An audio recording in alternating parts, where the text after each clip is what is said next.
ॐ सोमनाथाय नमः। ॐ मल्लिकार्जुनाय नमः। ॐ महाकालेश्वराय नमः।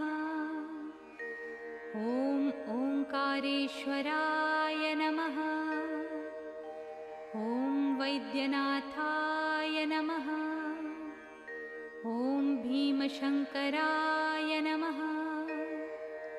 ॐ रामेश्वराय नमः। ॐ नागेश्वराय नमः। ॐ विश्वेश्वराय नमः।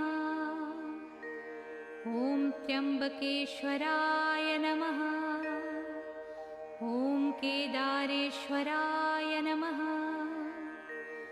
ॐ घुस्मेश्वराय नमः।